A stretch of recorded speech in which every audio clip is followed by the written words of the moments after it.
Salam, dəyərli izləyicilərim. Mən Aytən Muradlı, xəbərexpress.az saytının əməkdaşı olaraq artıq Masallı rayonunun Öncəqala kəndindəyəm. Həmişə gözəl tədbirlər, xeyir işlər çəkməyə gəlirik. Amma bu dəfə bizim dəyərli dostumuz, insanların sevgisini qazanmış, gözəl mahnıların ifaçısı Qurban Səmədovun evindəyik.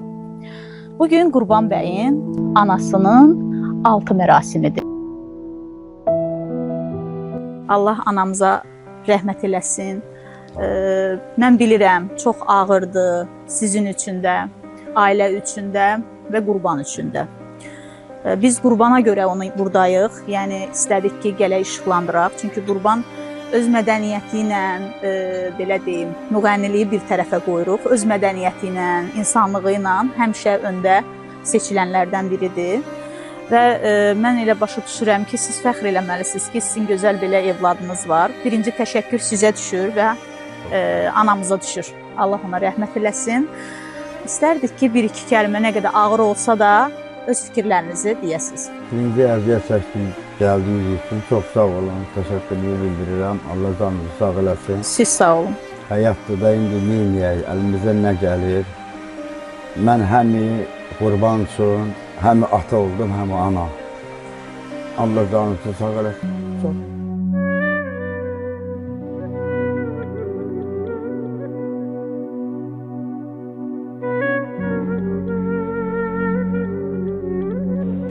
Sizi salamlayıram. Bildiyim qədərilə Qurban Səmədovun dayısısınız. Allah rəhmət eləsin və Qurbanın anası sizin bacınız. Aha. Zəhmət olmasa özünüzü təqdim eləyərdiniz. Müslümov Təlat Həbiboğlu, Öncəqala sakini. Mən Qurbanın dayısıyam. Rəhmətə gedən mənim kiçik bacımdır. Allah rəhmət eləsin. Allah rəhmət eləsin bütün bacılara və mənim o cümlədən bacım.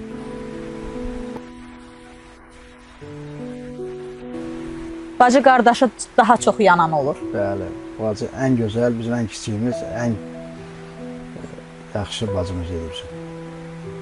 Çox sakit, həlim xasiyyətli. Biz kəndə girəndə maraqlandıq. Dedilər ki, çox gözəl insan olub, heç kimdən işi olmayan, belə deyək, sakit xanım olub, özünə hörmət edən qadın olub və ailəsinə, sevdiklərinə həmişə yanında olan, dəstək olan, zəhmətkeş bir xanım olub. Ailədə ən çox siz bəlkə də bilərsiniz ki, məsələn, hansı xarakteri ilə, məsələn, digər bacılardan seçilərdi? Yəni, elə bir xarakter var idimi ki, o digər bacılarınızdan, bəlkə də digər bacılarınızın xətrinə dəyər onun bir yaxşı xüsusiyyətini desəz, amma nə kimi xarakterləri ilə seçilirdi? Bacılar hamısı yaxşı olur, ürək yanan olur. Bu bacımız, bəli, həddən artıq ürək yanan idi. Bütün dərdlərimizə həmişə şərik olurdu. Bəli, zəng eləyəndə, danışanda və soruşanda həmişə də bizimlə idi. Və yenə də bizimlədir, bizimlə də olacaq. Allah ona rəhmət eləsin.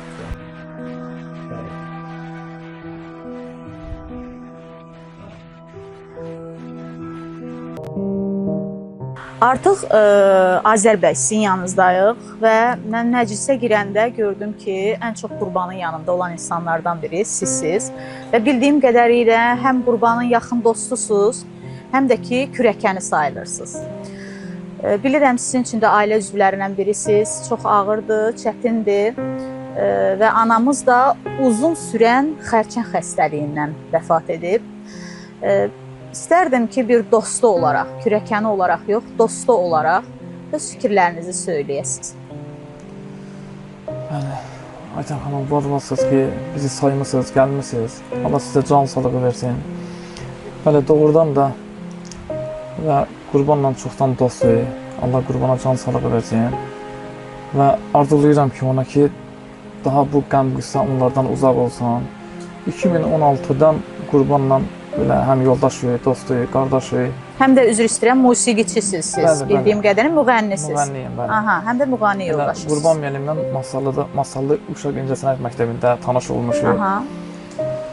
Allah rəhmət eləsin onun anası Almaz xalanı ki, 8 il, 9 il arasında olardı ki, o xəstəlikdən əziyyət çəkirdi. Allah rəhmət eləsin. belə nə deyim?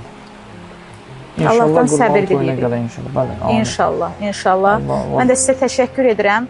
Nadir hallarda belə yaxşı dostlar insanın yanında olur və ən pis anda dostları sınayırsan ki, hə, bu dostlar mənim yanımdaydı. Çünki yaxşı günün dostu çox olar, belə deyirlər, bir məsəl var. Amma pis gündə çox az dostlar yanında olur da. Amma siz onun yanındasınızsa, ona dəstəkdirsə, insanın mənəvi dəstəyi hər şeyə dəyər. Yəni mən bildiyim qədərinə və ona görə də mən sizə təşəkkür edirəm.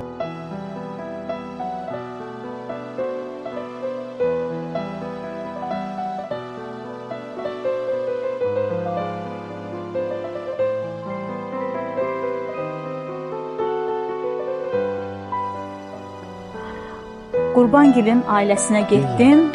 Ailə üzvləri ilə tanış oldum, danışdırdım, müsahibə götürdüm. Amma çox axtardım, Qurban tapa bilmədim. Niyə? Harda ola bilər? Təbii ki, Qurban üçün çox ağırdı. Təbii ki, ailə üzvlərindən bacısı yaxınlaşıb dedi ki, Qurban hər gün anasının məzarı üzərinə gedir, güllərlə qəbul edə bilmir hələ də anasının olmadığını. Və mən çox istərdim ki, Qurbanla danışım, ona görə də üz tutdum qəbristanlığa.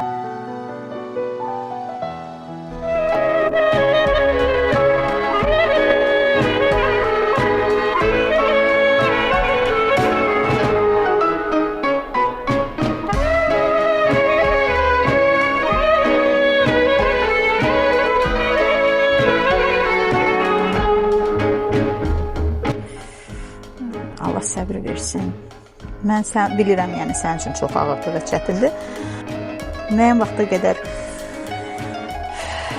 depressiyaya düşə bilirik, yəni stres yaşayırıq. Sən çox gözəl başa düşürəm, çünki sənin anandır, əzizindir, doğmandır. Allah rəhmət eləsin. Ailənə səbir versin. Sən də səbirli olmağa çalış, çünki səndə atan var, bacılarım var, ailəm var. Onların yanında möhkəm olmalısan ki, ananda ruhu şad olsun.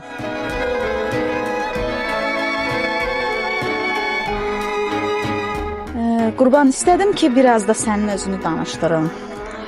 Bilirəm ağırdır, sənin üçün danışmaq çox ağır və çətindir. Amma mən çox istəyərdim ki, sən də bir az da olsa bir 2-3 kəlmə anan haqqında danışasan.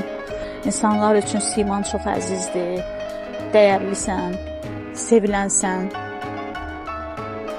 Buyur, eşidirəm səni. Əvvəlcə Aytən xanım, illərin dostu, əzizim, çox sağ ol. Buyur. Belə xoş gəldin vermək istəməzdim, amma kəndimizə, evimizə gəlmişsən, mövzunu işıqlandırmışsan. Çox sağ ol, minnətdaram. Neçə ildir, üzr istəyirəm fikrinizi? 2018-də əməliyyat oldu sadəcə. Xərçəng xəstəsi. Xərçəng xəstəsi idi. Metastazlar daha da artdı, güc verdi, ona görə həyatda tutmaq mümkün olmadı. Gözümün qabağında əriyən bir insan Allahın rəhmətinə qovuşdu. İnşallah Allahın izni ilə də qəbri nurla dolar, Allah rəhmət eləyər. Yenə də sizə təşəkkür edirəm və uzaqdan gələnlər, gəlirlər, eşidirlər, bilirlər, dostlara, tanışlara, hər birinə minnətdaram. Yəni, bu elə bir şeydir ki, insan təkliyə çəkilmək istəyir. Amma o təklikdə gəlirlər, çıxırlar insanın qarşısına, adama onu belə danışmaq mümkün deyil. Elə bir ruh verir insana. Çox sağ olsunlar, siz də var olun. Əstəğfurullah, mən ananın hansı bir arzusu var idi mi ki, yəni sən onu reallaşdırasan? Hə, anamın arzusu əvvəlcə toyumu görmək idi. Onu da qismətə deyək, bəli. Sadəcə həmişə deyərdi ki, sənətində möhkəm ol, mən səni hər zaman uca görmək istəyirəm. Sənətindən ayrılma, hər zaman efirdə, konsertdə görəndə baxışı bir cür idi, yəni çox fəxr edici baxışlar idi. Təbii ki, mən belə düşünürəm ki, sən onsuz da anana, ailənə layiqli evladsan. Çünki fəxr ediləcək evladsan. İnşallah da ki, mən sənə bu həyat yolunda, bundan sonraki həyat yolunda, işində, həyatında uğurlar, nailiyyətlər arzulayıram və inanıram ki, ananın bütün arzularını gerçəkləşdirəcəksən. heç bir arzusu ürəyində qalmayacaq. Yəni ki, rəhmətə getsə də belə analar həmişə evladın ruhən yanında olurlar. Mən bunu dəqiq bilirəm, yəni dəqiq söyləyirəm. Mən nə qədər ağır olsa da səbirli olmalısan. Sənin atandan mən müsahibə götürdüm. Atanın o məni tək qoyub getdi deməyi mənə çox pis təsir elədi. Çalış ki, atanın, bacılarının yanında ol və mən inanıram ki, bundan sonra da sənin o qədər gözəl uğurların olacaq ki, ananın ruhu şad olacaq. Allahdan rəhmət eləsin deyirəm. Sənin sevənlər, səni görmək istəyənlər və mən inanıram ki, sən yenidən səhnəyə qayıdacaqsın. Artıq 3 aydan çoxdur ki, sən ümumiyyətlə nə belə deyim, toyda yoxsan, nə də ki, proqramlarda yoxsan və insanların gözünü intizardan qoymaqdan çəkəcəksən. İnşallah mən səni yenidən öz işinin başında görmək istəyirəm. Təbii ki, bu həyatdır. Həyatla mücadilə etmək və uğurlar əldə etmək lazımdır. Və sən də hər şeyin gözəlinə layiq olan insan olduğun üçün və sosial medianın hər zaman öz yanında hiss elə və bil ki, hər zaman biz də sənin yanındayıq və səni çox sevirik.